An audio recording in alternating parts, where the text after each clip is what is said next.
Hi everyone, my name is Anne Lee. To start off my presentation, I want to give you 5 facts about this type of cancer. First, every woman is at risk of getting this cancer. Number 2, awareness of the symptoms will allow them to receive an earlier diagnosis and easier for them to go on a treatment. Number 3, diagnosis at an early stage will greatly improve the chance of survival.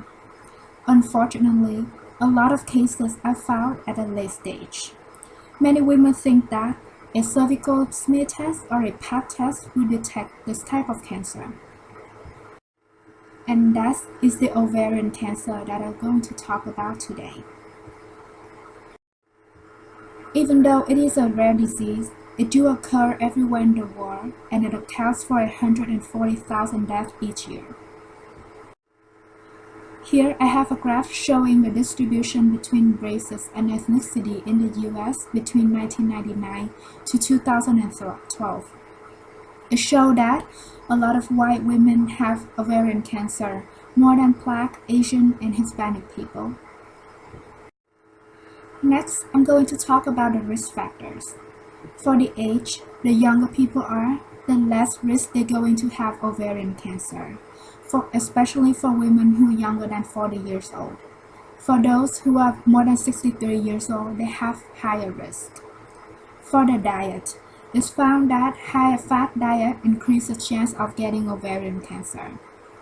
A very interesting information is about reproductive history. Women who've never had a pregnancy or have the first full term of pregnancy after the age of 35 have a higher risk of getting the cancer. And last is the hereditary.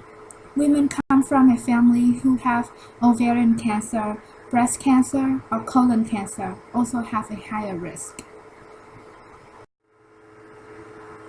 There are some potential signs of ovarian cancer, including bloating, pelvic or abdominal pain, trouble eating, feeling full quickly, feeling the need to urinate urgently or often.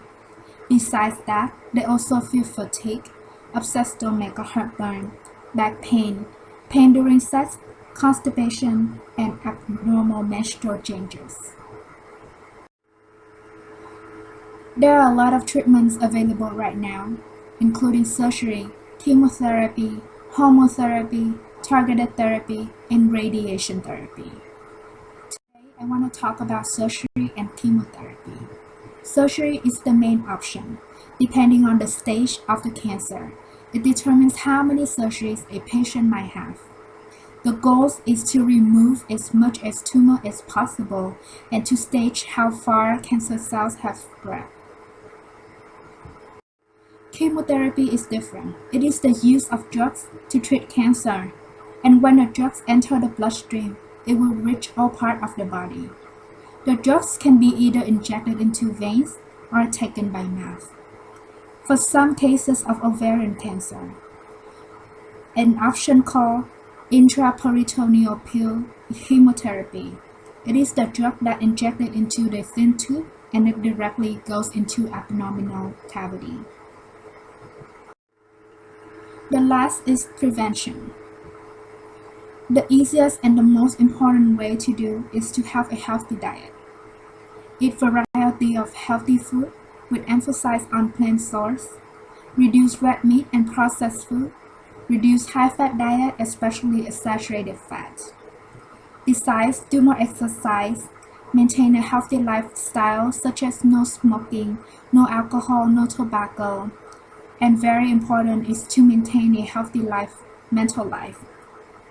And last, to do a regular women's health exam.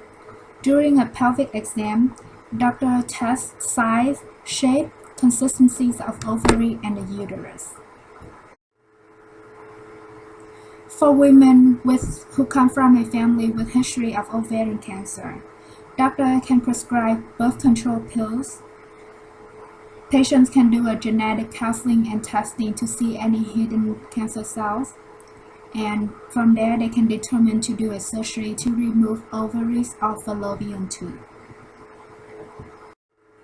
And last but not least is to increase the awareness about ovarian cancer within the community, to inform people and help them maintain healthy lives. And that's it for my presentation. Thank you for watching.